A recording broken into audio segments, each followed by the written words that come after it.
Hi, my name is Debbie, and I am obsessed with all things to do with ultrasound. I'm an empty nester who has spent the last 28 years scanning in all different kinds of situations: clinics, hospitals, point of service, emergency departments, private offices, echovascular, general, high-risk OB, and want to dive down deep into all things to do with technology, techniques, and transformation. It's time we take ultrasound to the next level.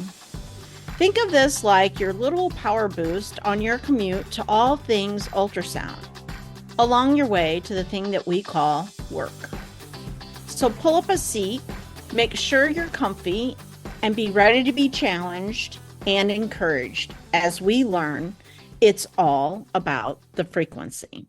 Today's episode is going to be about why being rushed is risky, the hidden cost of speed in ultrasound. So I want you to just take a moment to imagine something with me. You're in a busy ultrasound department.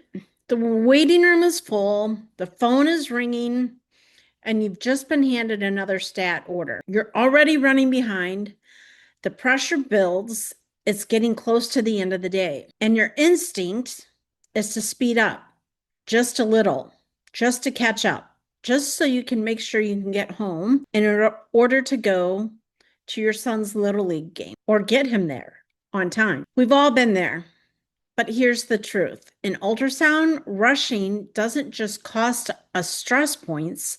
It can cost accuracy, quality, and even patient safety. Today, I want to share with you the word rush, which should be a red flag in our work, and how slowing down, ironically, can make us faster, safer, and better. So let's start with the letter R. R is for risk errors. Rushing increases cognitive and technical mistakes. Example, I'm really bad at this one. Mislabeling images due to skipping final checks. Missing subtle pathology because you don't have time to scan from multiple angles. Incomplete documentation that forces callbacks or repeat exams. Studies in diagnostic imaging shows that accuracy drops when exam time is shortened without adjusting the workload.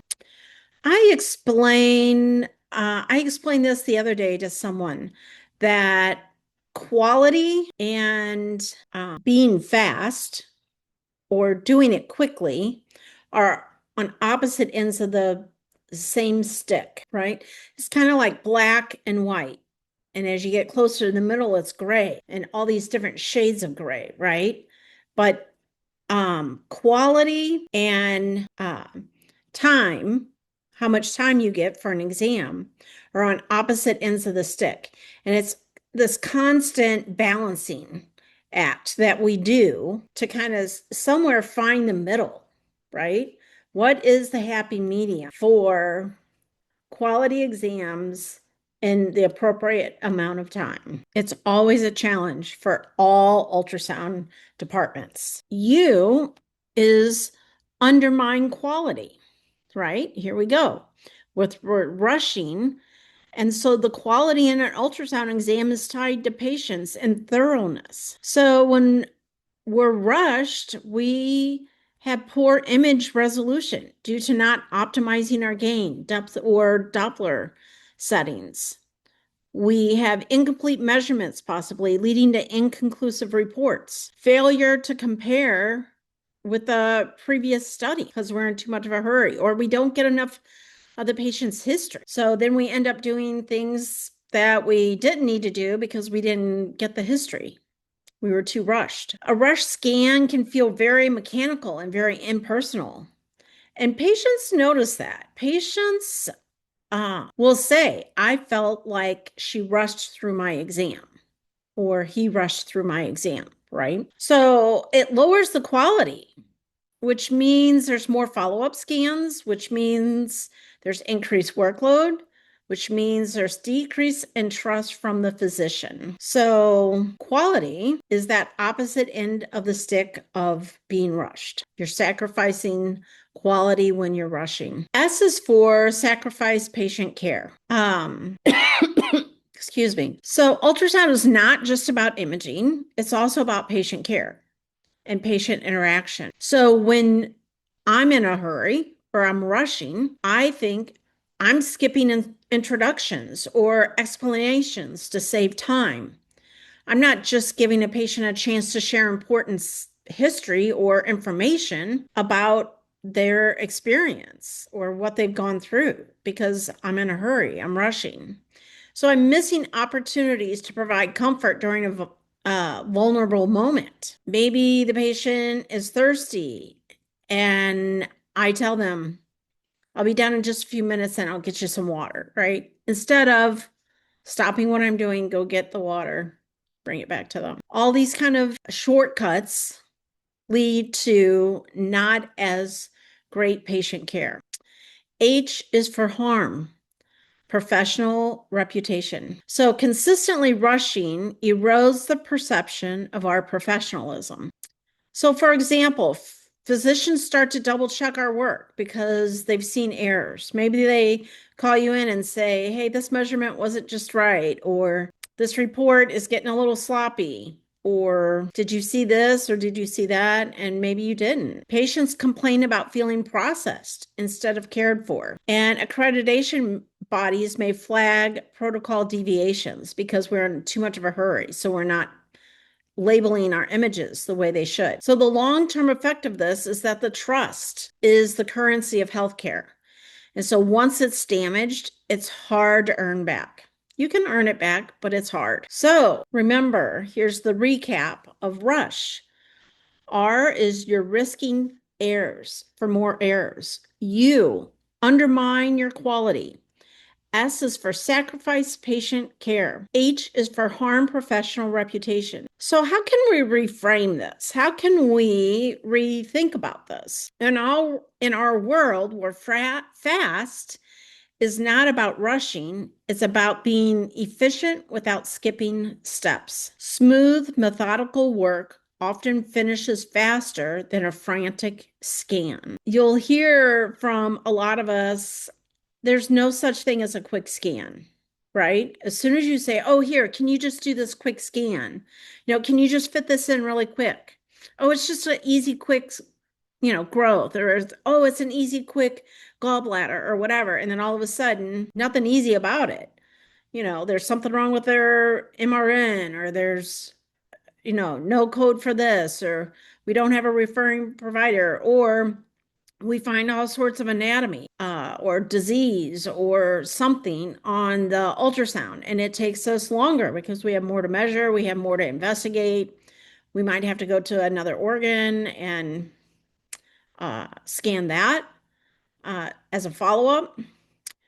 So there is no such thing as a quick ultrasound. There just isn't. We can't do that to ourselves.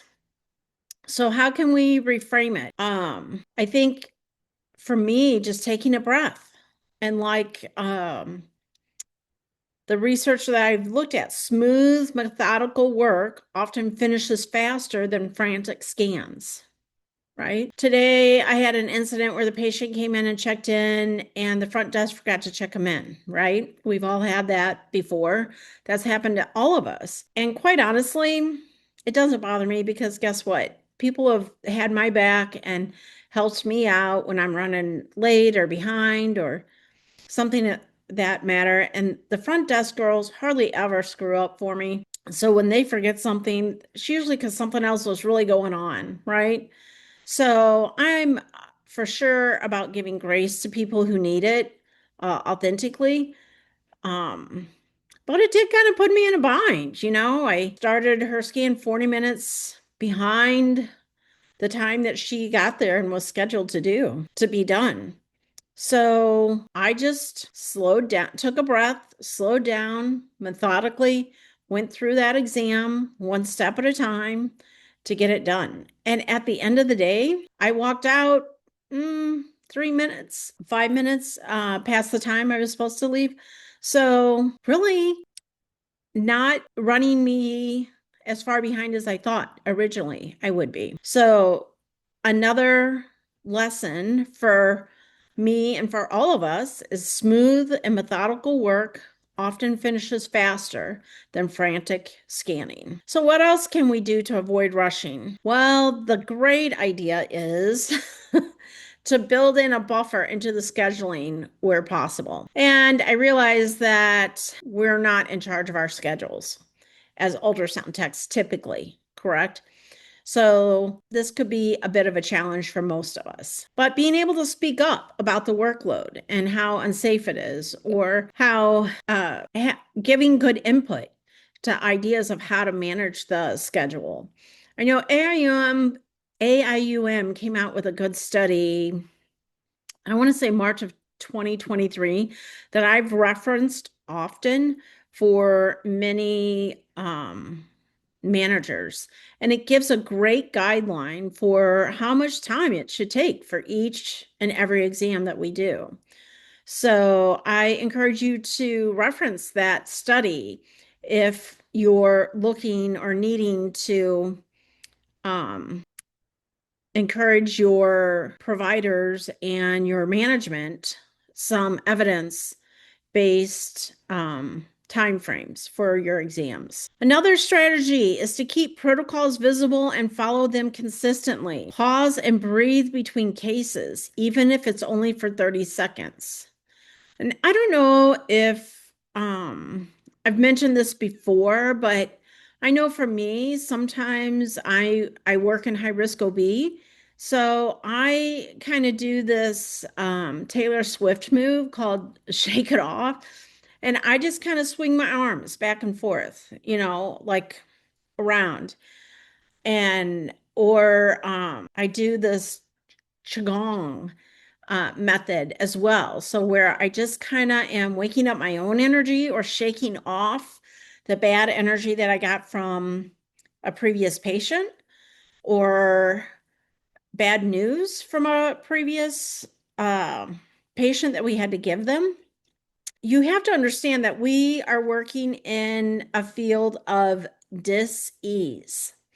And so we're not dealing with patients who are happy-go-lucky, bringing good news to you all the time, right? So their energy can sometimes cling to us, for lack of a better word. And so I like to sometimes I'll go to the bathroom and I'll do a few squats, or I'll do this windmill shake, where I'm shaking off or just stretching out my shoulders even. So I think that's excellent. It takes 30 seconds at most, but I think it gets your energy going and gets the bad energy out. So remember, each patient deserves the same level of care, whether they're first on your list or last. So I know your energy burns out toward the end of the day, but these simple little breaks, 5 or 10 seconds, or 30 seconds, I'm sorry, between patients without rushing. I know I tend to walk faster. I tend to try to work faster. I tend to try to type faster. And then I make more errors. I mislabel some of my images because I'm trying to go too fast. So with all of that, I will end with the quote of slow and smooth is accurate, and accurate is safe. I hope you can make that a focus for your work this week, of not to rush. And I hope you can learn to be slow and smooth, because accurate is safe. Have a great week, you guys. Thank you for tuning in to It's All About the Frequency podcast. I hope you enjoyed today's episode. Share it with a friend, and remember to keep your frequency high.